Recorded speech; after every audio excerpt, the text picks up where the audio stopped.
자, 안녕하세요. 반갑습니다. 조종입니다. 오늘 얘기할 컨텐츠는 재래식 잠수함의 발전사, 이 점에 대해서 설명을 해드리도록 하겠습니다. 잠수함은 크게 재래식 잠수함과 원자력 발전 잠수함, 이렇게 두 가지가 있어요. 근데 원자력 발전 잠수함, 소위 말해서 핵잠 같은 경우에는 정치적 혹은 외교적인 문제점이 있기 때문에 함부로 소유할 수가 없거든요. 그래서 어쩔 수 없이 재래식 잠수함을 사용하는 나라가 대부분입니다. 현대에도 재래식 잠수함이 사용되고 전술적으로 가치가 높거든요. 그러면 어떻게 이 재래식 잠수함들은 이런 환경에서 계속 살아남고 있는지, 그리고 가장 핵심인 잠항 시간이 계속 늘어나는 건 어떻게 해서 늘리게 된 건지, 그리고 이 다음에 이제 재래식 잠수함은 과연 어디로 갈 건지, 이 점에 대해서 한번 설명해보는 그런 시간을 갖도록 하겠습니다. 시작하기 전에 좋아요하고 구독 그리고 알림 설정 한 번씩 눌러주시면 감사하겠고요. 그러면 시작해보도록 하죠. 자, 일단은 최초의 잠수함입니다. 터틀입니다. 미국 독립전쟁 당시에 영국 군함을 격침시키기 위해서 만들었다고 하고요. 물론 굉장히 조악한 모습이에요. 그래가지고 공격은 실패했습니다. 잠수함, 그러니까 서브마린으로서 최초의 군용 잠수함으로서 족적을 남깁니다. 그렇게까지 큰 의미는 없는데 페달을 밟고 움직여야 됐고 여기에 생명 유지 장치도 따로 뭐 없기 때문에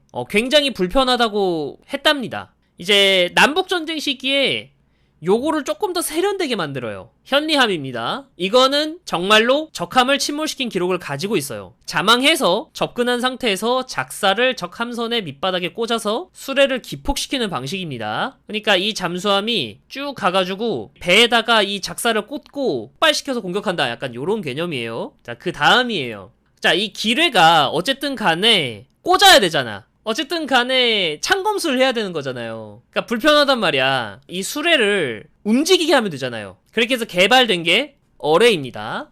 애초에 어뢰는 맨 처음 나왔을 때 개념부터가 자주 기뢰였어요.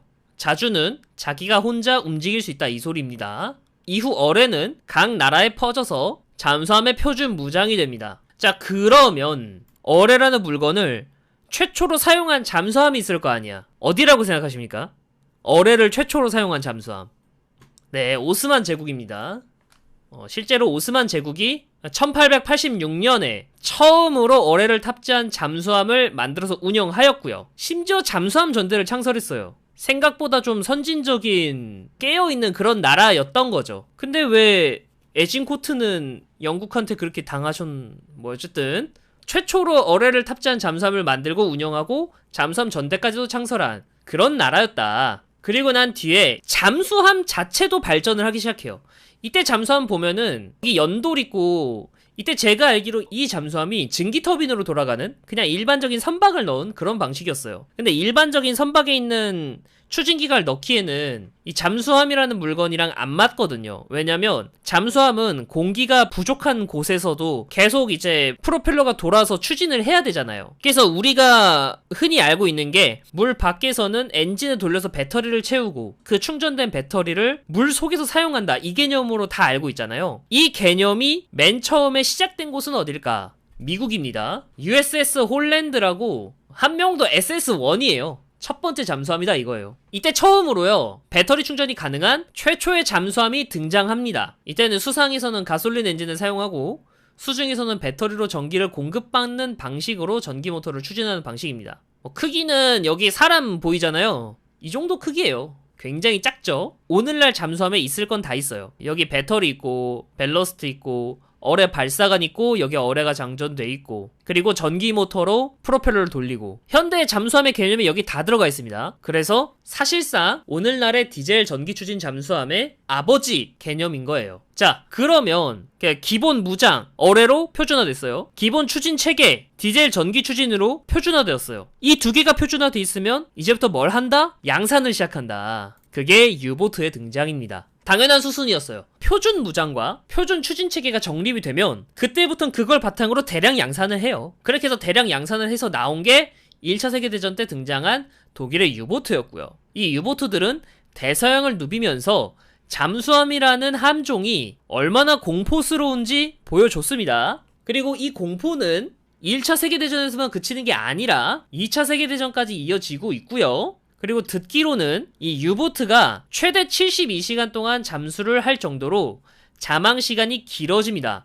원래는 이 홀랜드 약간 이런 잠수함까지도 그냥 진짜 잠깐 잠수가 가능하다 이런 개념이었어요. 그러니까 잠수를 해서 무언가를 한다는 개념이 아니라 잠수를 할 수 있다 이 개념이었어요. 근데 유보트부터는 잠수를 해서 무언가를 할 수 있다라는 개념으로 바뀌었습니다. 72시간 동안 잠수를 할 수 있기 때문에 72시간 동안 물속에서 움직이면서 적에게 들키지 않는 은밀성을 가졌고요. 그래서 이제 영국 같은 경우에는 독일의 유보트를 두더지라고도 했대요. 자, 그러면 여기 보면 72시간 동안 잠수를 할 정도로 자망시간이 길어졌다고 했잖아요. 어떻게 해서 자망시간이 길어진 거냐, 어떤 기술 때문에 자망시간을 이렇게 길게 유지할 수 있었느냐, 이게 오늘 컨텐츠를 관통하는 핵심 키워드입니다. 자, 첫 번째 기술, 배터리입니다. 당연하겠죠. 배터리를 많이 채우면 그만큼 더 오래 자망할 수 있습니다. 그래서 실제로요, 유보트들은 자망시간을 계속 늘려온 이유 중 하나가 배터리를 계속 많이 넣었어요. 여기 보면은 이게 7형 유보트거든요. 이 7형 유보트도 셀은 똑같은데 계속 암페어가 올라가요. 이 한 셀당 충전량이 계속 올라갑니다. 이거는 9D형에서도 마찬가지고요. 이렇게 올랐고요. 21형 유보트에서도 33,900A까지 올라갔습니다. 계속 배터리의 용량이 올라가요. 이렇게 해서 올라가면 장점은 뭐 자망시간은 당연히 길어지는 거죠. 이게 첫 번째 이유고, 그리고 두 번째 기술, 어떻게 72시간까지 버텼느냐, 스노켈입니다. 잠수함은 디젤 엔진을 돌려야 충전이 가능하잖아요. 근데 그러면 적에게 발각될 확률이 크니까 이 잠수함 본체는 바다 밑에 있대 공기를 흡입하고 배기가스를 배출할 수 있는 이 대롱만 길게 이제 물 밖으로 빼서 이제 호흡을 하는 이런 개념입니다. 이 장비 덕분에 유보트는 전쟁 중에 물속에서도 배터리를 충전할 수 있게 되었고요. 잠수함은 자망시간이 길어지고 은밀해졌습니다. 이렇게 해서 최대 72시간까지 올렸어요. 근데 사실 이 다음은 넘사벽이 등장해요. 핵추진 잠수함입니다. 개사기예요, 진짜. 실제로 미국은 핵추진 항공모함보다 핵추진 잠수함을 먼저 개발하고 배치했어요. 어떻게 하면 자망시간을 늘릴 수 있을까라고 했을 때 독일 같은 경우에는 배터리 용량을 늘리죠, 스노클 장비를 쓰죠, 이렇게 생각했는데 미국 같은 경우에는 그냥 원자력 발전소를 배 안에 넣죠, 요걸로 해결합니다. 그게 사실 정답이었죠. 뭐 하여튼 그래서 전쟁이 끝나고 1960년입니다. 무제한 자망이 가능한 핵추진 잠수함 노틸러스가 등장합니다. 그리고 얘가 등장하자마자 기존 잠수함들은 잠수함이 아니라 가잠함으로 만들어버릴 정도로 압도적인 능력을 가지고 있어요. 근데 다만 오늘날까지 핵추진 잠수함은 핵 보유국의 특권으로서 남아있습니다. 솔직히 존나 부럽습니다. 부럽긴 한데 어쩔 수가 없죠. 그러면 우리 그냥 재래식 잠수함 열심히 만들고 그 재래식 잠수함을 최대한 자망시간을 길게 만들려는 노력을 해야 될 거 아니에요, 그쵸?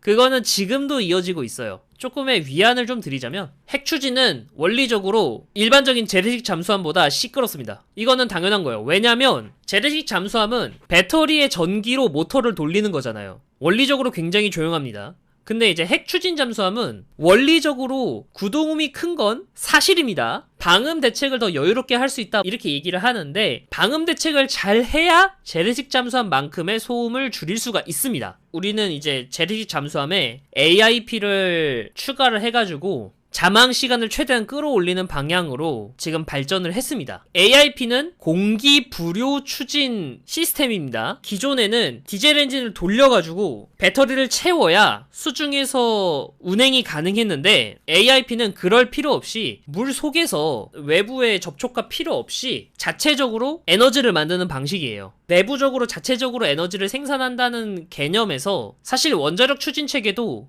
AIP의 종류 중 하나입니다. 이 원자력 추진도 AIP예요. 굳이 따지면 공기가 필요가 없잖아. 근데 얘는 넘사입니다. 원자력 추진은 예외로 치는 거고요. AIP의 종류는 총 3가지예요. 스털링 기관, 그리고 폐쇄 회로 증기 터빈, 그리고 연료 전지, 이렇게 3가지입니다. 일단은 스털링 기관하고 폐쇄 회로 증기 터빈 요거 2개 먼저 설명을 해야 됩니다. 자, 먼저 이제 스털링 AIP입니다. 모든 AIP는 일단 기본적으로 산소 탱크를 가지고 다녀요. 이 산소 탱크에서 등유랑 혼합을 하면은 여기서 이제 열이 발생하거든요. 이 열을 통해서 이 피스톤이 상하 운동을 하는 거예요. 이제 스털링 기관이 고온일 때는 올라가고 저온일 때 내려가거든요.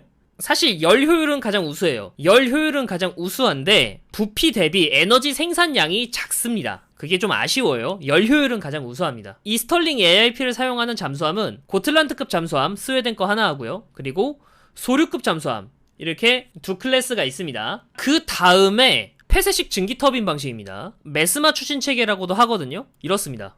굉장히 복잡해 보이죠?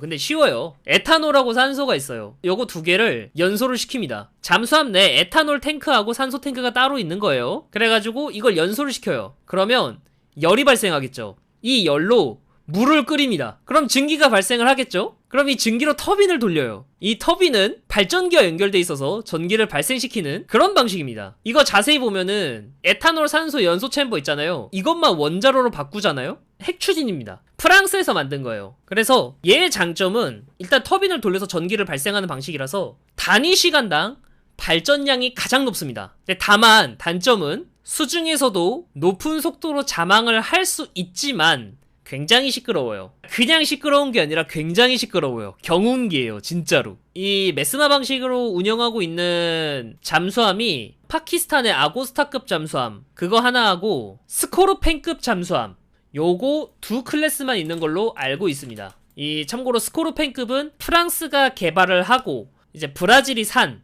그런 잠수함이고요. 자, 그러면 우리가 알 수 있죠. 스털링 AIP, 고틀란트하고 소류, 메스마, 아고스타하고 스코르펜급 이 두 개의 AIP를 사용하는데 클래스가 총 4개밖에 없어요. 그러면 나머지 잠수함들은 무슨 AIP를 쓰냐? 우리가 아는 연료전지 AIP를 사용합니다. 이거 수소하고 산소가 만나서 물이 되거든요? 그 물이 되면서 전기가 발생되는 그런 원리를 이용한 방식이에요. 이거 이제 우리 실생활이랑 좀 근접하게 이해하고 싶으면 현재도 지금 시판 중인 자동차 넥소 있잖아요. 그 넥소랑 원리가 똑같아요. 지금 현재 AIP 중에서 가장 소음이 적고요. 그리고 원래는 이 연료전지 AIP가 단점이 발전량이 적다라는 거였는데 이 발전량도 개선이 되면서 AIP의 표준 체계로 자리 잡았습니다. 심지어 이 연료전지 AIP만으로는 외부로 배출되는 기체도 없어요. 물만 있잖아, 물만. 이 물은 이제 뭐 급할 때 선원들이 마실 수도 있다라고 하는데 잘 안 마신답니다. 그 추측상의 이유로는 이 물은 극순수 H2O기 때문에 오히려 이제 마시면 배탈 나기 때문에 안 마신다라고 합니다. 자, 그러면 이제 이 수소하고 산소 있잖아요. 이제 연료전지 AIP가 표준 체계로 자리 잡았다고 했잖아요. 그러면 핵심이 뭐냐? 이 수소하고 산소를 얼만큼 잘 저장하냐, 얼마나 많이 저장하냐, 이게 핵심이거든요. 특히 수소가 문제예요. 산소는 일단 첫 번째로 수소 2개와 산소 하나잖아요. 그러니까 2대1의 비율이잖아. 그래서 산소가 조금 적어요. 그리고 심지어 산소는 지금도 이제 산소 탱크 그걸로 이제 저장하는 기술은 이미 갖고 있어서 그렇게 어렵진 않아요. 근데 수소는 이거 저장하는 기술이 존내 어려워요. 뭐 넥소 같은 경우에는 자동차니까 그러니까 고압 탱크 안에 수소가 6kg 정도 들어가 있다고 하는데 얘는 잠수함이죠. 6kg 정도로는 택도 없단 말이야. 몇 톤씩 넣어야 돼요, 수소를. 그러면 이제 이 수소를 어떻게 저장하느냐가 현대 연료전지 AIP의 핵심이 되었습니다. 우리 손원일급 잠수함부터 연료전지 AIP를 사용하잖아요. 그러면 그 손원일급 잠수함의 연료전지 AIP에 사용하는 수소는 어떻게 저장해서 사용하느냐, 이 점이 좀 궁금할 거 아니에요. 수소 저장 합금이라는 걸 사용합니다. 제가 정확히 아는 건 아닌데 어떤 개념이냐면 티타늄 철 합금이 금속에 그 특수한 상태를 만들어줘요. 고압 저온의 특수한 상태를 만들어주면 이 수소가 이 티타늄 철 합금에 붙습니다. 제가 알기로는 철을 그냥 공기 중에 두면은 녹이 슬잖아요. 산화철이 되는 거잖아요. 철을 공기 중에 냅두면 산화된다라고 하잖아. 수소는 그런 환경에서 수화된다라고 말하더라고요. 뭐 여튼 그런 식으로 해서 수소를 저장을 하고 압력을 낮추거나 온도를 높이는 방식으로 필요할 때 수소를 분리하는, 그렇게 해서 사용하는 그런 방식으로 연료전지 AIP를 사용하고 있습니다. 손원일급 잠수함 같은 경우에는 지금 이게 현재 상용화된 거예요. 근데 여기서 일본은 연료전지 AIP로 갈 때 일본은 약간 다른 방향으로 가요. 소류급 잠수함에서 스털링 AIP를 써봤는데 사용감이 그렇게까지 좋지 않은 거야. 야, 그거 어쨌든 간에 산소 그리고 이제 연료 같이 넣어줘서 어쨌든 간에 연소를 시키든 뭘 하든 하는 방식이잖아. 그러면 잠수함 내에 디젤 연료도 들어가지, 수소도 들어가야 되지, 산소도 들어가야 되지. 벌써 지금 연료를 써야 되는 기체가 3가지인데 요거 3가지를 전부 다 관리할 자신이 있어? 잠수함 그 환경 내에서 그렇게 하는 게 과연 효율적일까? 라고 일본은 생각한 것 같아요. 그래가지고 일본은 어떤 방식을 택했냐? 그냥 배터리 많이 넣으면 되는 거 아님? 실제로 타이게이급이 이런 개념으로 해서 만들어졌어요. 그냥 AIP 같은 거 쓰지 말고 그냥 배터리의 효율을 높이자. 지금 우리가 쓰고 있는 거 납축전지잖아. 그거 리튬 전지로 바꾸자. 리튬 전지로 바꾸면 기존의 납전지보다 같은 부피 내에 에너지 밀도가 3배가 되고 충전 시간도 줄어들고 굉장히 좋은데? 그냥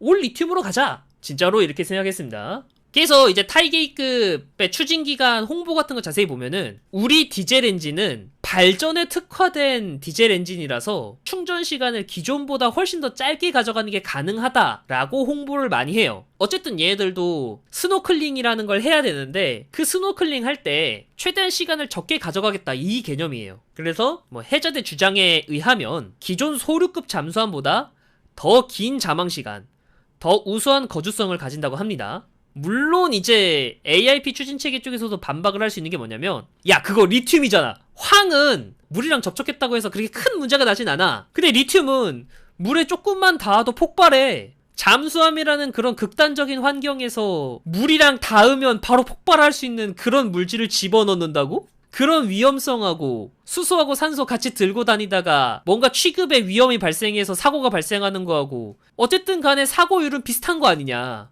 라고 우리는 반박을 할 수 있습니다. 실제로 저는 후자에 가까워요. 그럼 우리나라는 앞서 말했듯이 수소 저장 합금을 쓰거든요? 그럼 얘보다 더 수소를 저장할 수 있는 기술이 뭔가 이걸 연구를 했을 거 아니야. 실제로 그래서 우리 다음 이 도산 안창호급 배치2 이봉창급 잠수함부터 상용화될 기술이 있습니다. 메탄올 AIP입니다. 이 계질기라는 게 뭐냐면요, 메탄올의 화학식이 CH3OH거든요. 여기서 이 계질기를 통과를 하면 필터링 하듯이 수소만 뽑아낼 수 있거든요. 분해해가지고 그렇게 해가지고 분해된 수소를 바탕으로 산소랑 결합시켜서 에너지를 만든다. 약간 요런 개념이에요. 그러면 수소 합금 개념이랑 뭐가 다르냐, 이 수소 저장 합금이랑 뭐가 다른 개념이냐 라고 생각할 수 있는데, 일단 첫 번째로 수소 저장 합금은 저장을 위해서 고압이나 저온 등의 특수한 환경을 계속 만들어줘야 돼요. 일단 첫 번째로 금속에서 무거운 것도 있고, 두 번째로 그 특수한 상황을 만들어줘야 돼. 저장을 위해서 계속 에너지를 써야 된단 말이죠.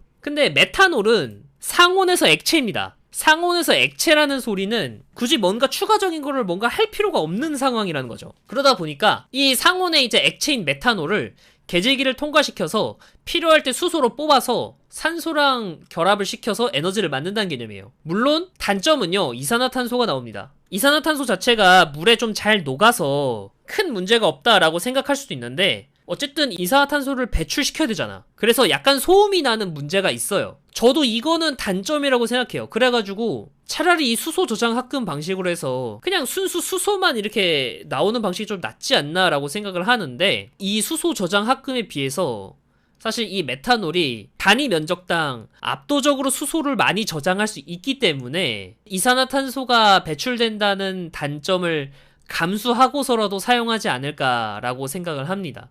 기존 AIP에 비해서 이산화탄소가 배출된다는 단점이 있어요. 하지만 훨씬 더 많은 수소를 저장할 수 있고요. 도산 안창호급 배치2, 그러니까 이봉창급 잠수함부터 메탄올 AIP를 사용한다고 합니다. 일단 우리나라는 이래요. 그럼 다른 나라는 어떻냐? 지금 이제 이 계질기라는 시스템을 봤잖아요. 핵심은 뭐냐면 뭔가 수소가 붙어있는 어떠한 기체든 액체든 간에 이 계질기를 통해서 수소만 뽑아가지고 산소랑 결합시켜주면 연료전지로서 사용할 수 있다라는 걸 지금 여기서 알 수 있게 되었잖아요. 그러면 이게 굳이 메탄올일 필요가 있냐라는 거예요. 굳이 메탄올이 아니더라도 수소가 붙어있는 기체나 액체들은 지구상에 많이 있습니다. 특히 일본 같은 경우는 어떤 걸 생각했냐? 암모니아입니다. 막 수소 경제 하면서 암모니아 많이 말하잖아요. 일본은 실제로 암모니아가 효율이 좋다, 수소 저장용 액체로 쓰자, 이렇게 말합니다. 실제로 이제 일본 같은 경우에는 암모니아 AIP를 개발하고 있어요. 근데 이제 프랑스가 약간 특이합니다. 미국이나 영국 같은 애들은 올 핵 추진을 사용하기 때문에 재래식 잠수함의 그 개발 기술이 멈춰 있거든요. 근데 이 프랑스 애들은 지들은 분명히 핵 보유국이고 핵 추진 잠수함이 있는데도 불구하고 이 AIP 개발에 굉장히 적극적이다? 되게 좀 특이한 나라입니다. 저는 개인적으로 암모니아보다 탄화수소 요거를 더 지금 가능성 있다라고 생각하는데, 그 이유가 뭐냐면 어쨌든 암모니아도 잠수함 내에 디젤 연료하고 암모니아하고 산소 요렇게 세 개를 가지고 다녀야 돼요. 근데 탄화수소는 산소만 가지고 다니면 돼요. 왜? 라고 생각할 수 있잖아요. 이 탄화수소가 뭐냐? 디젤 연료입니다. 연료에서 수소 뽑는다는 개념이에요. 그러면 만약에 탄화수소 AIP가 성공적으로 자리를 잡았다. 그러면 잠수함은 디젤 엔진을 돌리는 연료에 산소만 가지고 다니면 됩니다. 보급 일원화 차원에서 굉장히 효율적이란 말이에요. 이게 프랑스 애들이 되게 신기한 게, 심지어 어떤 것까지 생각하냐면 탄화수소로 개질해가지고 수소를 만들어서 AIP로 쓴다. 근데도 어쨌든 스노클링을 할 때가 있거든요. 배터리 충전하는 도중에 남는 전기, 그 남는 전기로 전기분해해서 산소를 충전하자. 이 개념까지 생각합니다.